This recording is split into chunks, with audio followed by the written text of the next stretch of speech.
Talk to me a little bit about this book and what you hope you're able to share with people about your battle with Parkinson's. Well, it was a book that was the entire journey of my life. You know, as I was playing in the NBA and right after I retired, as I started looking back to how I got to where I was at, I just thought it was a really great story. And then you start to add Parkinson's, depression, you know, failed marriage, all that to the mix. I had to think more and more about it because I didn't want to tell the story that everybody already knew. You know, the good things that had happened, the J. Walter Kennedy Award.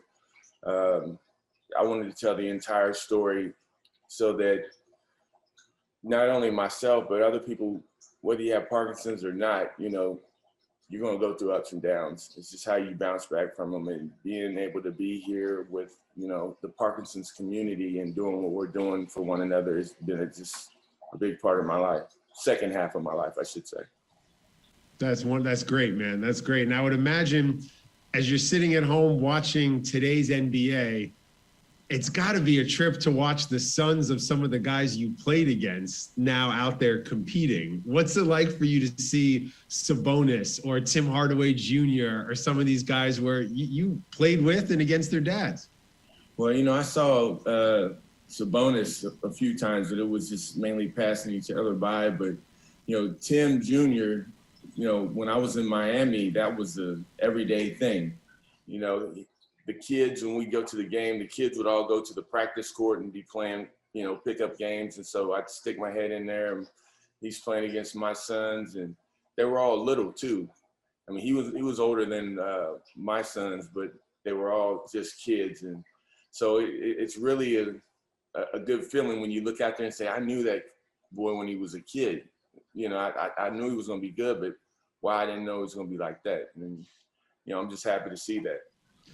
You know, in addition to watching these guys on the court, you're watching TV and you see Shaquille O'Neal selling everything from pizza to insurance. And now you're the guy who was traded for the guy on TV. There's an entire generation of basketball fans who just know Shaq, sadly, as the guy from TV. Take me back to that day when you were traded for Shaquille O'Neal. Where were you and how'd you find the news?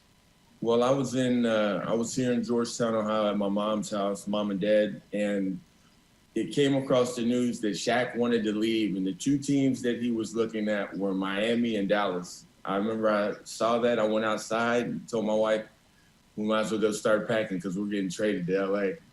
And she was like, no, there's so many different guys. Riley loves you. He wouldn't trade you. And I'm like, it makes sense.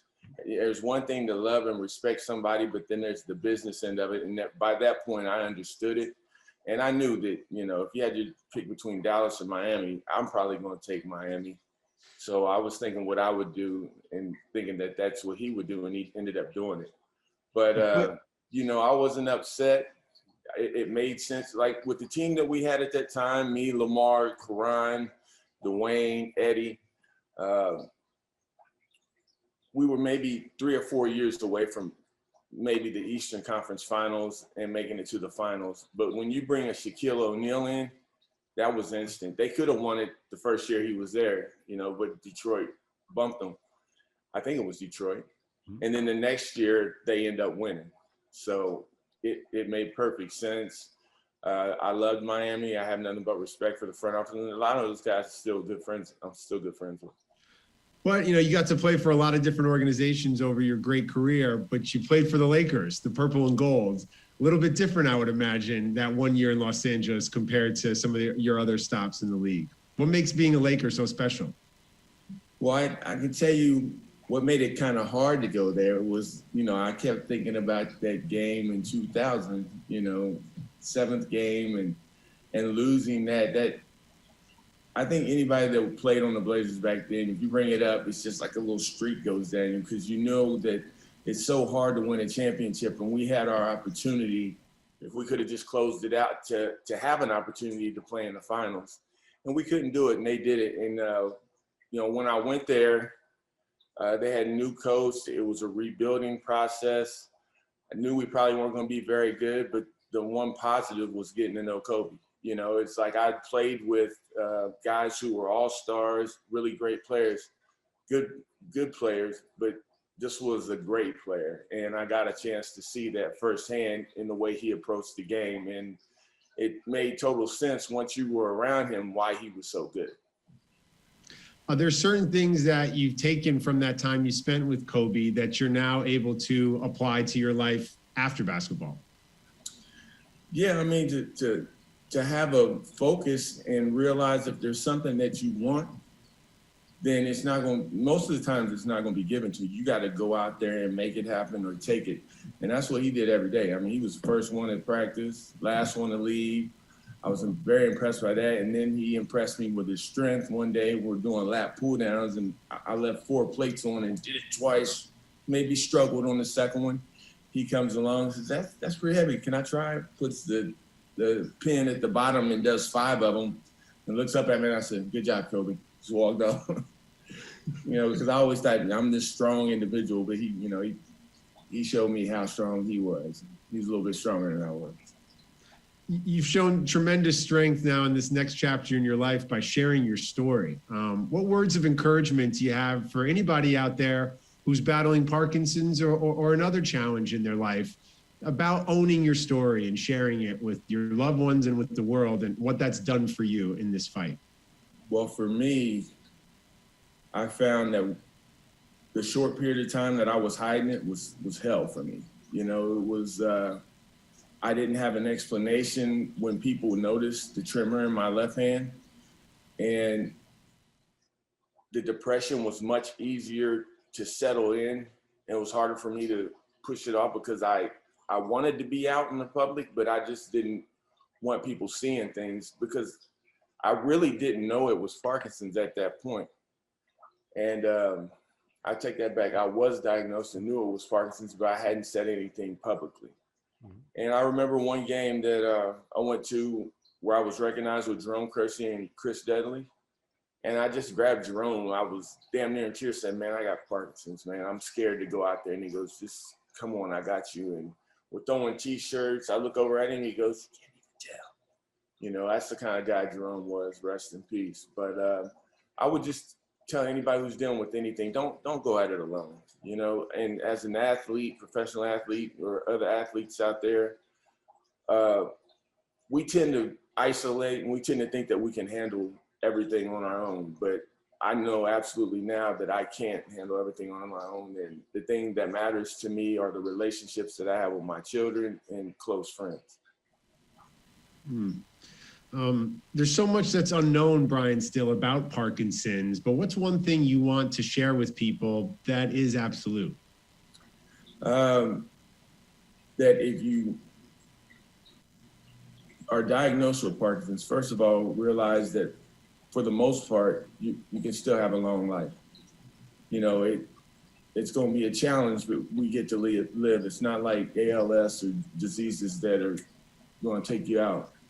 And secondly, that if you do sit around, you're just playing right into Parkinson's hands because it wants you to be lazy so it can start tightening you down so your symptoms will start coming out more. And most people don't, when they think of Parkinson's, they just think of someone shaking, but there's so many other things that are going on. Make sure you get educated about it because there's been a couple of times where I've almost choked, trying to eat my food too fast because my aunt made it for me. And, it's like, because the muscles aren't working the way they normally would with a normal individual. And normal individuals can choke on food too, but your risk is much higher. Mm-hmm. You mentioned that connection to family and to friends providing you tremendous strength throughout this process. What's it been like to connect with the basketball community? Who are some of the people who, you've been able to lean on for support throughout this process? Well, when I was first diagnosed, I realized I had to tell myself, look, if this was a good friend of yours or teammate that was diagnosed with it, how would I feel? And I would probably feel like I don't know what to say to him, because we're always on the go and now we have our families if we're retired or we're still on the grind if you're playing. But, some people didn't call and I just assumed that was the reason, but then there were people that picked up the phone that surprised the heck out of me, and that was, Carl Malone. If this is Carl, say, man, I heard you having some trouble and I want to help. And I said, let's do a fishing trip. And we auctioned off a fishing trip for over $100,000 for one item. I mean, it was incredible. It gave me an opportunity to, get to know him a little bit.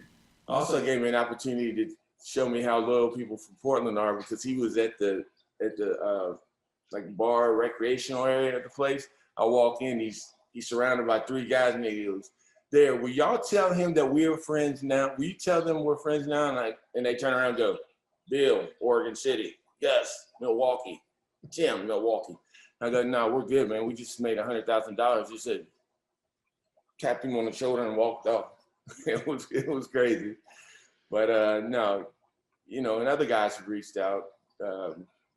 Pat Burke is a really good friend of mine. James Jones, who is either GM or president of Phoenix, reached out. A lot of guys that I hung out with and have reached out. Udonis Haslam. Are you amazed? That's great. No, I love hearing that. And Udonis Haslam's what sounds like one of the great dudes in the league, And yeah, I'm a big fan of his as well. Even though I'm a Knicks fan, I grew up in New York, so Udonis Haslam and the Heat, we don't always get along, but that guy's. Oh, yeah, I remember that. Yeah, he's a journeyman. He's doing it.